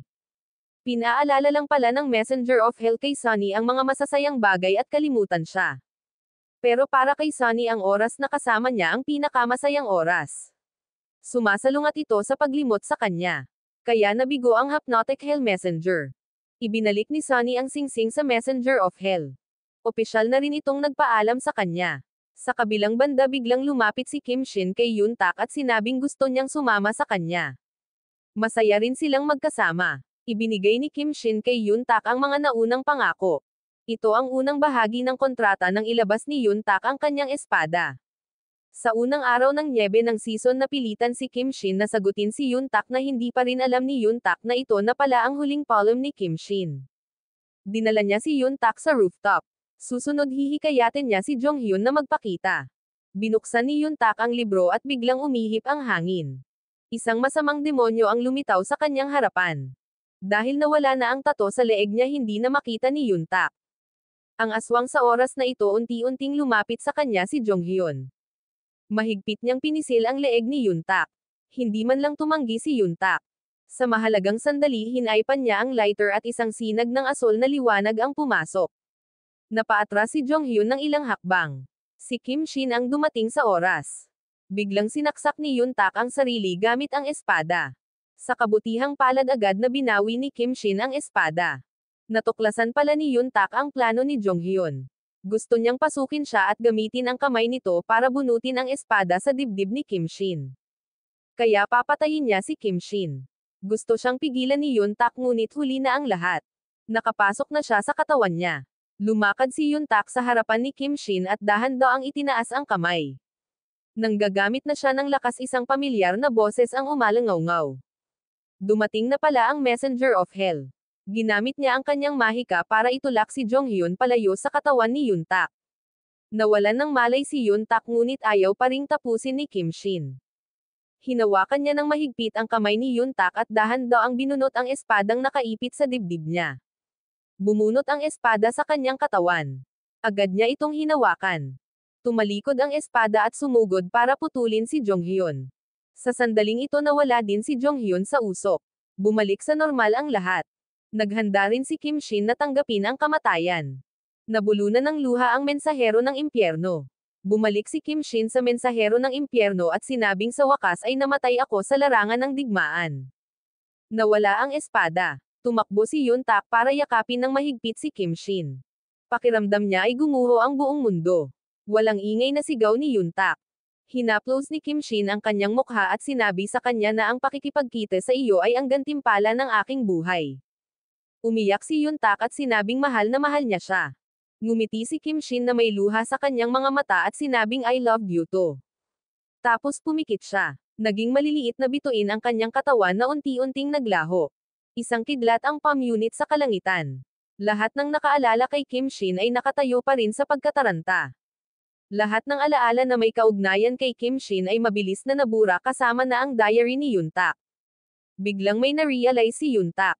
Agad niyang kinuha ang diary at dali-daling isinulat ang pangalan ni Kim Shin dito. Bago pa mabura ang kanyang mga alaala niyakap ni Yuntak ang diary at humagulgol. Napakalaki ng lungsod na ito ngunit wala na si Kim Shin. Isang butterfly ang dahan-daang lumipad. Dito nagtatapos ang parusa ni Kim Shin. Palagi siyang gumagala sa kawalan hanggang sa mawala lahat ng alaala niya. Sa isang kisap mata 9 na taon ang lumipas. Matagumpay ding naging screenwriter si Yuntak. Malakas ang ulan noong araw na iyon. Nakahiga si Yuntak sa kama. Biglang bumalik ang sakit sa puso niya. Hindi niya alam kung bakit. Tuwing umuulan sobrang nalulungkot siya at saka napapaluha. Nang makita niya ang nasunog na bahagi sa diary hindi niya rin alam. Bakit parang nadurog ang puso niya. Hinawakan niya ang pendant na suot niya sa leeg. Pero kahit anong pilit niya hindi niya pa rin maalala kung kailan nasuot ang kwintas na ito sa leeg niya. Sa mundong ito ng kawalan si Kim Shin ay nagpatuloy sa paglalakad magpakailanman na hindi alam kung saan siya pupunta paulit-ulit na bumagsak at bumangon ng paulit-ulit. Pero laging nakahawak ang kamay niya sa isang papel. Iyon ang pangako sa pagitan nila ni Yuntak. Sa araw ng maagang pag-ulan ng nyebe ng season napilitan si Kim Shin na sagutin si Yuntak. Biglang natangay ng hangin ang papel. Tumayo si Kim Shin at itinaya ang kanyang buhay para habulin. Kasabay nito sa mundo ng mga tao ang unang snow ng panahon ay dumating. Si Yuntak hawak ang cake habang wala sa sarili na nakaupo iniisip niya kung ano ang nakalimutan niyang mag-iwan ng sobrang sakit sa puso niya. Biglang nabasa ang gilid ng mata niya. Ngayon ang kanyang kaarawan. Nagsindi siya ng posporo at umakyat para sindihan ang mga kandila. Walang bumati sa kanya ng happy birthday. Naalala niya na noong huling nagdiwang ang kanyang kaarawan ay multo iyon ng kanyang ina hindi tao. Ang taong namimiss niya sa nakalipas na 9 na taon na araw-araw na nagpaparamdam sa kanya ng sakit. Pero kahit anong pilit niya hindi pa rin niya maalala. Unti-unting namula ang mga mata ni Yuntak. Nag-iisa ang kanyang puso humihingi ng tulong. At si Kim Shin sa walang laman na mundo ay tila narinig ang kanyang kahilingan. Daladala ni Yuntak ang cake nang may lumitaw na figure sa kanyang harapan. Dahan-dahan niyang iniangat ang ulo niya. Walang iba kundi si Kim Shin ang bumalik. Ito ay isang pagpupulong pagkatapos ng 9 na taon ng paghihiwalay. Tiningnang mabuti ni Yuntak ang taong nakatayo sa harapan niya. Pero umiwas siya ng tingin. Nakalimutan na niya si Kim Shin. Nangingilid ang luha sa mga mata ni Kim Shin na alala ang sakit at kawalan ng pag-asa ni Yuntak noong sila ay magkahiwalay. Hindi na nakapagpigil si Kim Shin. Naglakad siya paarap at niyakap si Yuntak. Sino ang nakakaalam kung ilang araw na hinihintay ni Kim Shin ang sandaling ito? Tumayo si Yuntak sa pwesto. Hindi niya alam kung bakit sa puso niya ay biglang nakaramdam ng kirot. Patuloy ang pag-agos ng luha. Bigla niyang napagtanto na hindi niya kilala ang lalaking ito. Kaya humingi siya ng tawad sa kanya saka umalis dito. Pumunta si Kim Shin kay Deuk-hwa. Ngunit nakalimutan din siya ni Deuk-hwa. Dumating siya para bisitahin si Sunny. Nakita siya ni Sunny. Pero sa isang kisap mata nawala siya. Dumating siya upang bisitahin ang mensahero ng impyerno.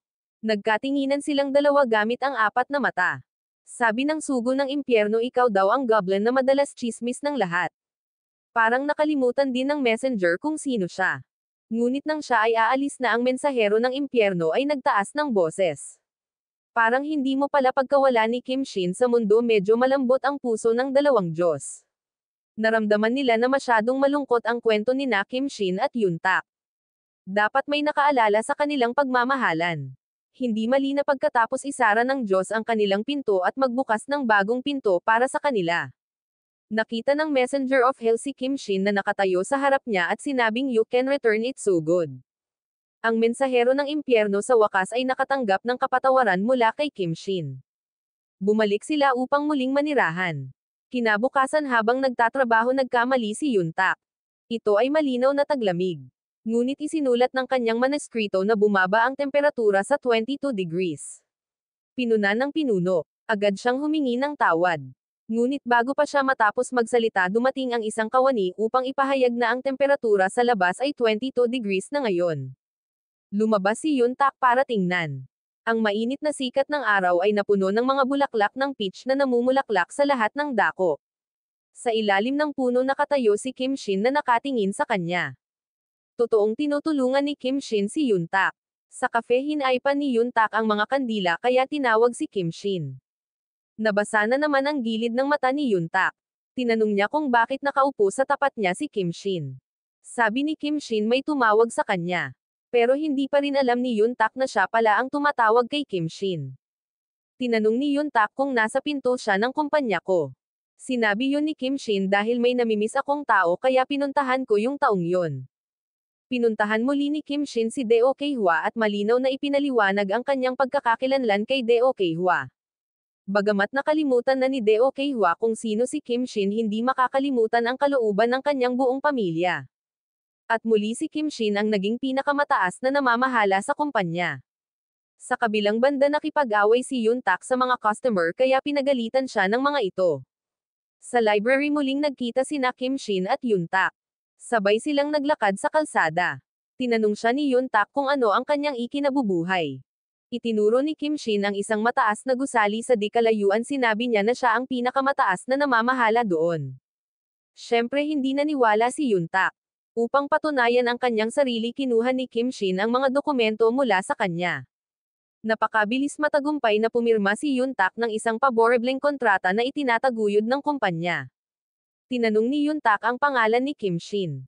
Sinabi ng sekretarya na ang pangalan niya ay Ju Shin Jae. Hindi alam ni Yuntak na ito pala ang palayaw ni Kim Shin. Hindi nagtagal ay nakatanggap si Yuntak ng sulat mula sa Canada. Ito ang sulat bago siya nawala ang kanyang mga alaala. Isinulat nila ni Kim Shin ang liham na ito sa kanyang ina. Sa sulat ay binanggit niya ang isang lalaki at tila napakalapit ng taong ito sa kanya. Napagtanto ni Yuntak baka may kinalaman ito sa mga nawalang alaala niya. Pagkatapos mag-apply ng leave, sumakay si Yuntak sa isang eroplano para direktang lumipad patungong Canada. Pumunta siya sa hotel ni Kim Shin. Sinabi sa kanya ng receptionist dapat na ipinadala ang liham na ito 10 taon na ang nakalilipas, ngunit ito ay natuklasan kamakailan dahil ito ay naipit sa mailbox. Naglalakad si Yuntak sa kalsada nang biglang tinawag siya ng isang babae. Tinanong ni Yuntak kung kilala niya ako. Sabi nung babae, hindi kita kilala pero yung necklace sa leeg mo say kilala ko. Sinabi rin ng babaeng ito na may lalaking humiling sa akin na idisenyo ito 10 taon na ang nakakaraan. Laking gulat ni Yuntak sa narinig. Parang kanina pa talaga siya nandito. Kasabay nito naghahanda si Kim Shin para hanapin si Yuntak. Pero pagbukas pa lang niya ng pinto ay nakita niya si Yuntak na nakatayo sa harap ng pinto. Naisip ni Yuntak na sinusundan siya ni Kim Shin. Matapos magpaliwanag ng ilang sandali, nag-aatubili niyang hinikayat si Yuntak. Nang makita si Yuntak na naghahanda na pumunta sa libingan sa unahan, mabilis siyang pinigilan ni Kim Shin. Sabay silang naglakad sa isang maliit na kalsada. Sinabi sa kanya ni Kim Shin ang tungkol sa kanyang unang pag-ibig. Tinanong ni Yuntak si Kim Shin kung mahal na mahal niya ang babaeng ito. Sabi ni Kim Shin, gusto ko siyang hawakan at yakapin. Medyo nagselo si Yun Tak pero hindi niya alam na ang unang pag-ibig sa kwento ni Kim Shin ay siya iyon. Pagbalik sa hotel naalala ni Yun Tak ang sinabi ng babaeng iyon at ang taong nagngangalang Kim Shin sa diary. Pareho ba silang tao? Napaisip siya ngunit hindi niya moari. Tumingin siya sa labas ng pinto at nakita niya si Kim Shin na nakaupo sa ibaba. Siya ba ang lalaking iyon?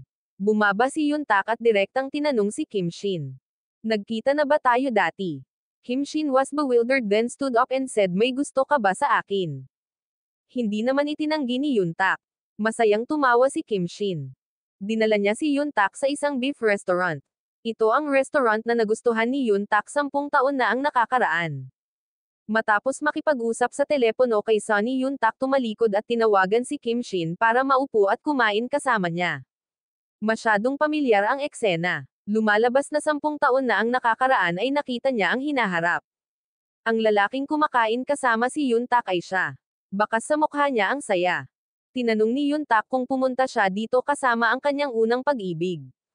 Tumanggo si Kim Shin. Nang makitang nagseselo si Yun Tak tinanong siya ni Kim Shin kung magkikita ba sila bukas. Sinabi ni Yun Tak na uuwi siya bukas. Sumagot si Kim Shin na makikita niya ito pauwi.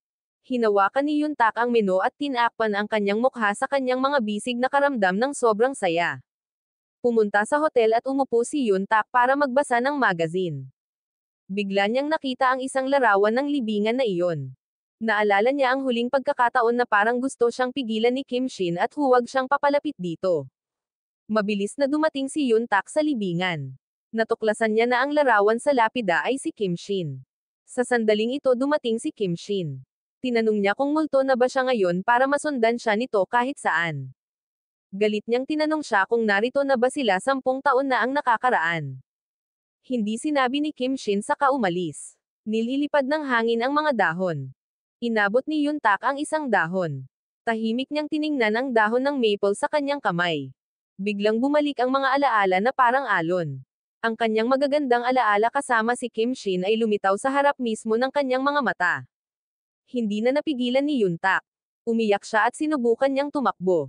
Pag-uwi puno ng imahe ni Kim Shin ang kanyang isip. Siya ay tulad ng isang maliit na batang babae na wala mula sa kanyang mga magulang na sinusubukang tumakbo sa walang kabuluhan. Sa wakas ng madaanan niya ang isang tindahan, hinaipan niya ang kandila sa harap ng pinto at umiiyak na tinatawag ang pangalan ni Kim Shin. Hinailan ni Kim Shin si Yun Tak palapit sa kamarahan siyang hinalikan sa labi. Tumigil sa pag-iyak si Yun Tak. Sa kalsada walang tao. Dalawa lang ang nag-aalab na puso. Sa kabilang banda sinusuri ni Sonny ang larawan ng kamera at ang nasa kamera ay ang mensahero ng impyerno. Naalala niya noong dumaan siya sa lalaking ito noon. Minsan niyang pinanood ang pagpatak ng kanyang mga luha. Noong araw na iyon ay nakaupo ang messenger of the hell sa cafe. At biglang pumasok si Sonny. Napatingin sa kanya ang messenger of the hell of hell. Papalapit sa gilid ng kanyang mga mata, unti-unti ring nabasa. Umupo si Sonny sa upuan sa tapat niya. Tinanong niya kung paano mo ako nakilala.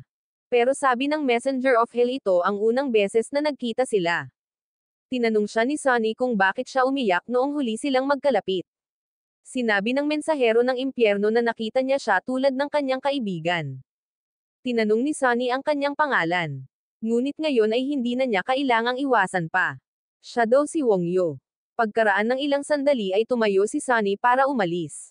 Ngunit pagkalabas niya ng kafe ay napaiyak siya. Pareho pala siya ng messenger of the hell. Ni isa sa kanila ay hindi nabura ang kanilang mga alaala. Noong gabing nawala si Kim Shin, nakita niya ang isang batang lalaki na nakaupo sa ulan. Kaya't dinala niya siya pabalik sa tindahan. Ngunit hindi niya alam na sa oras na ito ay napozes na ang bata. Noong una nilayon ng Diyos na burahin ang mga alaala ni Sonny. Pero pinagalitan sila ni Sonny dahil sa pagiging unfair nila. Sinabi niya na ang kanyang buhay ay alam kung paano ayusin ito sa kanyang sarili nang hindi nangangailangan na mamagitan sila. Kaya nagawa niyang itago ang lahat ng alaala niya. Nang nasa restaurant, hanga siya sa kanyang kapatid. Ngunit nang lumingon siya ay wala na siya. At bumagsak ang mga luha mula sa kanyang mga mata. Kahit noong dumaan siya sa mensahero ng impyerno. Nang makita niya itong lumuluha, tila nagtataka siya kung bakit. Ngunit sa pagtalikod niya, para siyang mensahero na hindi napigilan ang kanyang mga luha. Hindi nagtagal pagkauwi ni Yun Tak, sabay silang naglakad sa kalsada. Biglang tumingin ng seryoso si Kim Shin kay Yuntak.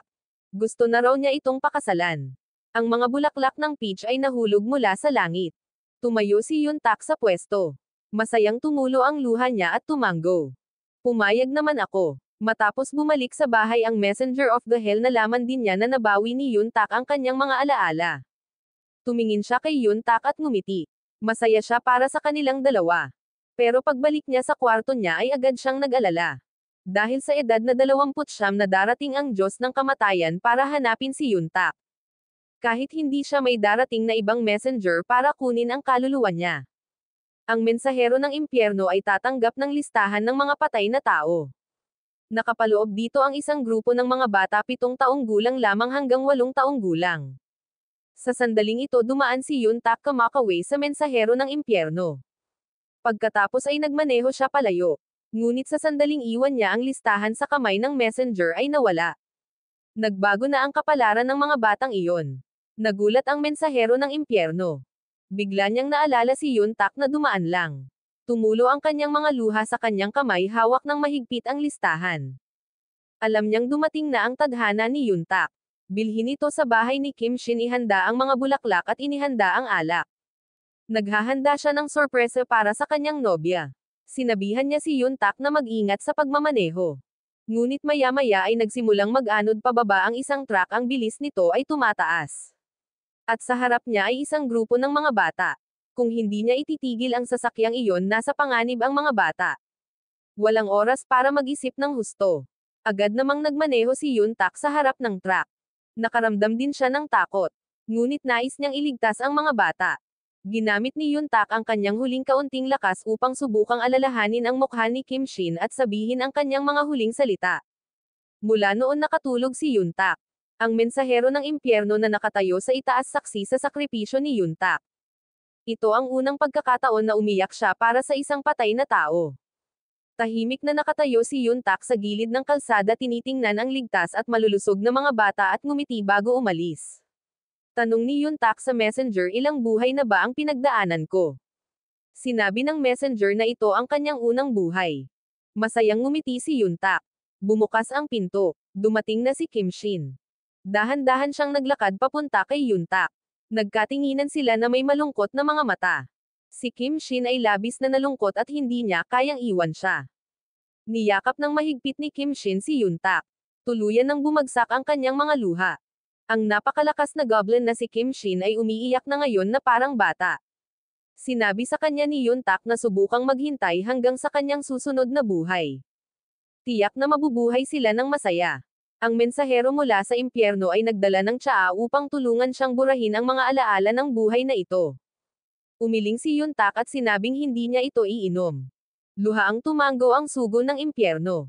Hinaplos ni Yuntak ang mukha ni Kim Shin at sinabing, malapit na akong dumating. Binuksan ang malamig na bakal na pinto. Lumingon si Yuntak at huling nagpaalam. Sinarado ang pinto. Hindi na napigilan ni Kim Shin. Napaupo siya sa lupa at humagulgol. Isinulat niya sa papel ang pangalan ni Yuntak. Pagkatapos ay pumunta sa lugar kung saan sila unang nagkita. Sinunog niya ang papel na may abo na tinatangay ng hangin. Sabugan ito. Ito ang pagpapala at nostalgia na ipinadala ni Kim Shin kay Yuntak. Mula noon umulan ng napakatagal. Sa isang kisap mata 30 taon na ang lumipas. Natanggap ng messenger ang huling listahan. Malugod na tinanggap kasama nitong huling kaluluwa. Tapos na ang kanyang parusa. Pero nang buksan niya ang sobra ay bigla siyang napaluha. Yun pala ang pangalan ni Sunny. Umalangaw-ngaw ang tunog ng pagbukas ng pinto. Pumasok si Sunny sa kwarto. Ito ang sumunod na pagkikita pagkatapos ng 30 taon ng paghihiwalay. Isinuot ng Messenger of Hell ang singsing sa kanyang daliri. Bago umalis nakita ni Sunny ang kapatid na nakatayo sa labas ng bintana. Masaya siyang tumawa. Dumating na ang sandali ng paghihiwalay. Hinawakan ng Messenger of Hell ang kamay ni Sunny sa magiliw na mga mata ni Kim Shin. Naglakad sila patungo sa pintong iyon. Mag-isang naglakad si Kim Shin sa buckwheat flower field. Sa pagkakataong ito ay naiwan pa rin siyang mag-isa sa mundo ng mga tao. Tulad ng mga nakaraang panahon. Hindi ko alam kung gaano katagal naglalakad si Kim Shin sa kalsada. Bigla siyang huminto. Nakita niya ang susunod na buhay ng kanyang kapatid na babae at ang mensahero ng impyerno. Napangiti siya nang makita silang mapayapa at masaya. Noong araw na iyon sa mainit na sikat ng araw si Kim Shin ay nakaupo mag-isa sa tabi ng libingan at nagbabasa ng libro. Biglang may narinig na pamilyar na boses. Ang susunod na buhay ni Yuntak. Magkasama na naman silang dalawa. Maganda ang panahon. Sana ay makahanap din tayo ng init sa mundong ito.